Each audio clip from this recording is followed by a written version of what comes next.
This workout is brought to you by Acorn. Acorn is the award-winning, age-friendly smart tablet designed and developed to make going online and accessing services easy. If you want to find out more, go to origincaregroup.com now. So today is mobility. So we're bringing the body through its full range of motion. It's an active recovery day where we can treat it as one because we're just getting the body moving, and when we move, fresh blood will start circulating those limbs that are sore and therefore repair those muscles that have micro tears because we've done a few sessions in them. So we can treat it as active recovery. Now, I'm getting rid of this chair from the corner because I just want a little bit of room either side of me. So just make sure when you do this session, you do have a bit of room to do it because we will be touching out nice and wide and kind of reaching in. So you're going to start on your bum, get your mat. You don't need anything other than yourself, space, and a mat. All right, let's get into it. I'm looking forward to this one. So we're going through our whole body. We got 15 seconds to count us in, and we can start up with our starting position. So if you know your legs 90-90, let's get into your legs 90-90. So legs in a V shape, hands behind. We're going to drop down into one side here. So look at this, perfect 90 degrees. With this outside hand, which is the back leg, so the hand of the back leg is going to reach over the top into the corner of the room. I'm going to feel a big stretch here on my lat. So take your time. You got 1 minute 30 of this movement, okay? So we're in no rush. Rotate that shoulder, lift it up, bring it down until you feel that stretch. Then we're going to come up out of this one. We're going to rotate. We're going to reach to the other side. Now, when I was moving everything out of the room, I didn't move the kettlebells. But I'm actually thankful I didn't because my shoulder actually can't go that far. And then we're going to the other side. So we will go into another movement in legs 90-90 posture throughout this, or the next one that comes up.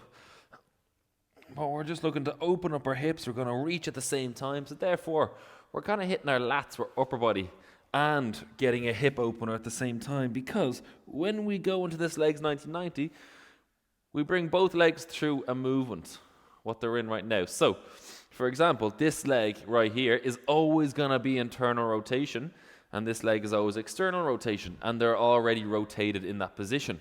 Now we're going to pick up the knees, rotate, window wiper, and reach. Feel a big stretch on that lat.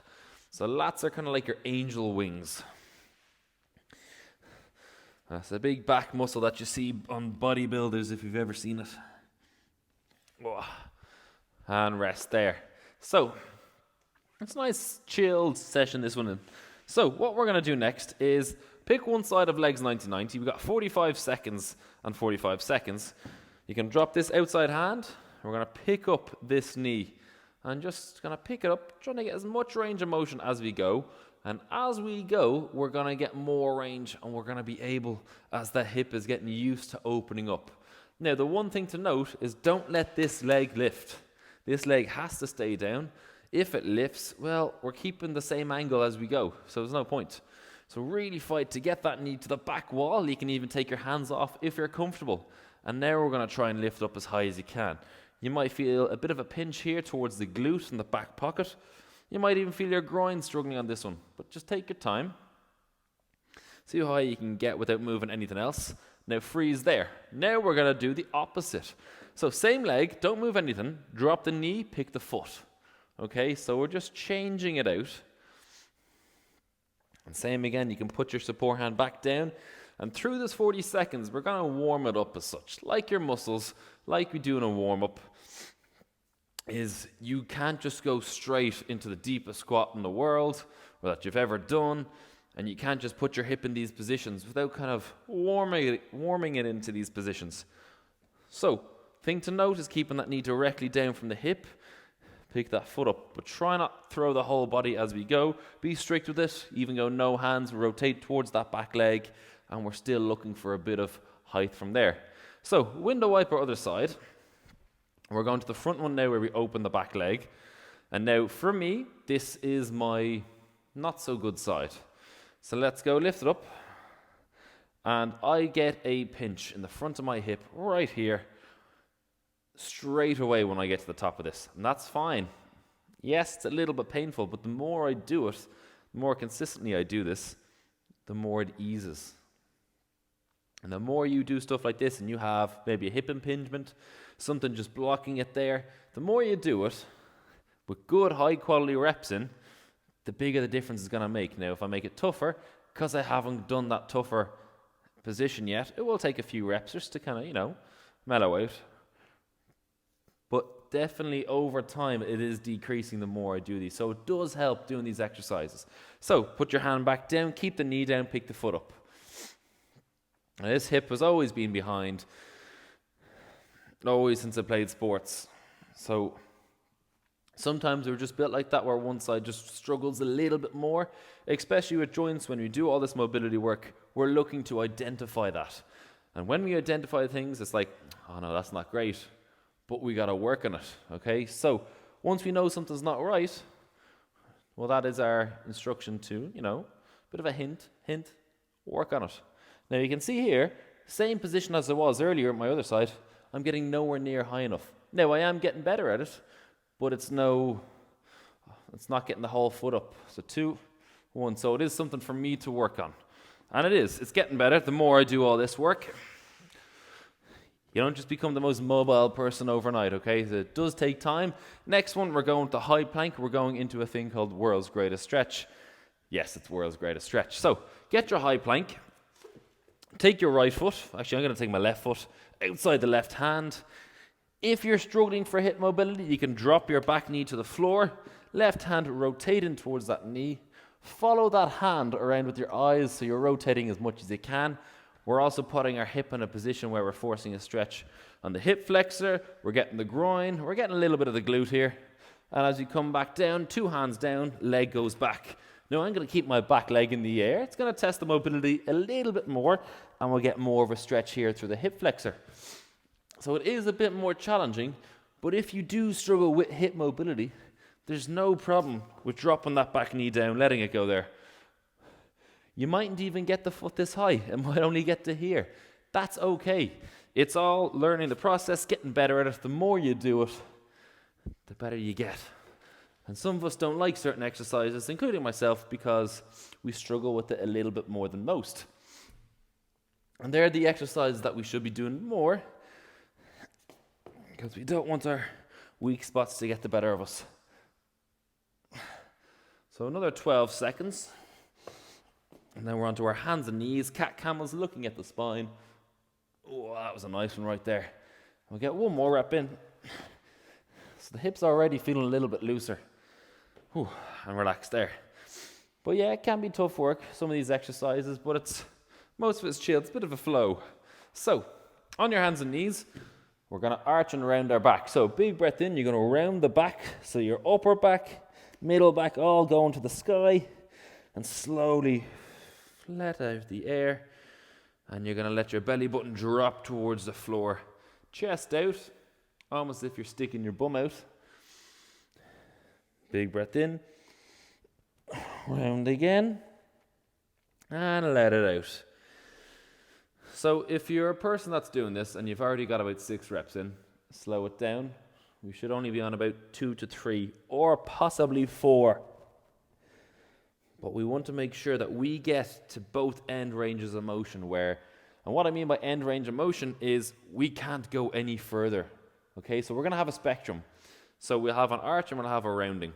And when we arch, you're going to have your end point where you can't arch anymore. That is one end point. And then when we round and we can't round anymore, that is your other end point, okay? So you're trying to get the bar that you're doing is sliding all the way to the complete end point to the other. It just ensures that we get full range of motion. Because if we only do half range of motion, that's all we're going to get good at. It's easy to get good at small ranges of motion, but when you bring it to the full, it's a little bit harder. So 10 seconds, and then we're going to look at a shoulder rotation. This one can be quite difficult to wrap your head around, so we'll take a few seconds to explain it. So 2 and 1. Right, I'm going to turn around. And the way I'm going to explain it is, with your shoulder, it's like your hip. You're going to have your internal rotation, you're going to have your external rotation, okay? And the way I want you to remember it is, your internal is like you have a drink, you're trying to pour it down, okay? You pour it down the sink. That's your internal, where your tricep is going to shoot out. External, you're trying to reverse that bicep up to the sky. Okay? So, hands and knees, Same position as your cat camels. Right from here, I want you to externally rotate. So that means you're showing your bicep, okay? So thumb should be going right out to the side away from you. We're going to pick it up. It's going to come across our head. Now it's going to look to go alongside our head and behind our head up to the sky as if you're trying to touch the sky. Now notice how that hand is already starting to rotate the other way. And now once you hit a wall, you're going to rotate to internal. Keep going internal, and as you come down to your hip pocket, you're going to get the most internal rotation. So your tricep is now facing out, okay? Once we're there, we're going back. We're going to lose that rotation. We're going to turn it to the external. I know it's a lot of external and internal, and it can get confusing. So you're showing your bicep now, okay? This part of the arm. We're showing it out. It goes overhead, and we're going to gain a little bit more as we go. And back down. Relax. That is one really detailed it is a demanding rep, okay? So start with your external, goes out, nice and slow, into the internal. You might hear a few clicks, cracks, whatever, and we're going to external rotate again. I'm going to turn around, I'm going to do my other side. Now, this is like your hips. You can have one side better, one side worse. Don't get too confused, or don't get too bogged down if it's getting a bit overwhelming. It can be quite tricky for the first time learning your external and internal rotation, okay? So, let's do it the left side. My left side is going to be absolutely dire, okay? So try not to judge me. It's still in the process of rehab at the moment. So, external, show my bicep. All I'm getting to there, and now it's going to the side. That's how much range I have right now. And now I'm showing my tricep all the way down to my hip back pocket. So my tricep, which is the back of the arm, is facing out. Now I want to open up the other side. Bring it overhead, over the top, cross body, and back down. I'm showing the inside of my arm, my bicep. And let's go again, keeping the same way, up and around. Try and keep your abs nice and tight so we don't rotate our hips. Because, like anything else, if we start rotating the hips, we're keeping the same angle in our shoulder as we go through the movement.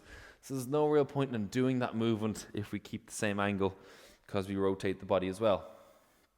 Now, so just make sure you get both ways. Now, your body, your shoulder's going to normally throw you in that direction anyway because you'll hit a wall with one way and it can't go any further. So you're going to have to rotate it and move it and pivot it in a way that it can go past that kind of sticky point. So rotate bicep out, up above the head, out behind, tricep out, and up overhead.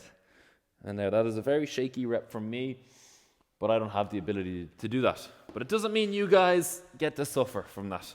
So, what I want you to do is you're going to sit on your bum, 2 legs straight. If you take your left leg, okay, place it over your right. Now, if you have the mobility, try and get the foot flat on the floor. Now, it is quite difficult. Otherwise, just put the pressure on the knee. I want you to turn the other leg in a little bit. So what this top leg is doing is acting as a blocker, and you'll see why. So 2 hands out in front, chest height, just straight out in front, 2 hands at a level.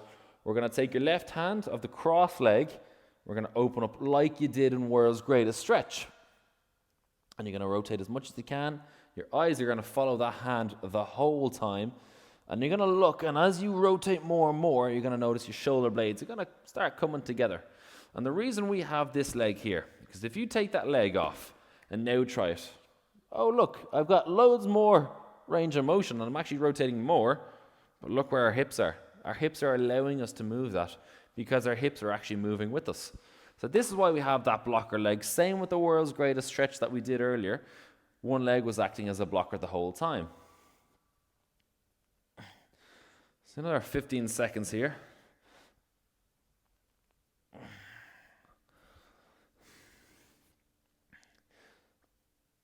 So 5 seconds. 3, 2, and 1. Oof. All right, let's swap it over. Ooh. Now I'm going to feel this for the rest of the day. So, with this one, take your right leg, throw it over your left. Same thing again. You actually might find that one leg is a little bit easier to throw over the other. It's just mad how the body works. There's going to be loads of imbalances, especially if you have injuries. And we're going to open from there. So it can be quite, I wouldn't say demanding with this exercise, but it does get you to concentrate a little bit and really focus on keeping the posture right. There's a few things to go through on the checklist. Also make sure that this hand that sits out in front by itself when you rotate, it doesn't come with you at the same time, or it doesn't go this way. Now, it's going to be hard for it to go this way, but it might just start rotating with you. So keep it there, because you got to hit that point always when you come back to it. Whew.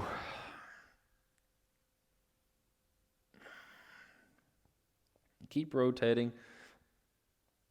We're going to finish on this one.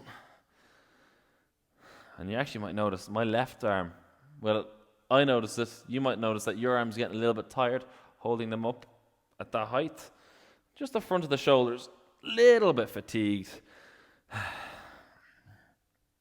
few sharp shooting pains. Oh, all right, keep going, rotate. You might get a little bit more and relax there. And there you have it, mobility session done. So nice work. Yes, these sessions can be chilled and it can be nice. Just to know that you're not kind of throwing weight around and you're not struggling to breathe and trying to catch your breath. It's just bringing everything down to a level of a bit of flow, and it's also a bit of concentration. And it can be quite difficult to get the execution when, say, talking, for example. It's not the easiest thing in the world because you tend to focus on other things and you can't keep the tension in the body as you do it, and that is kind of your main foundation in order to do your mobility movements on. So if you do find that you are chatting through most of it, just make a note of it, see how much you're noting or how much you're moving as you talk, and then see if you can do it better by concentrating. But other than that, great work, and we'll see you next time.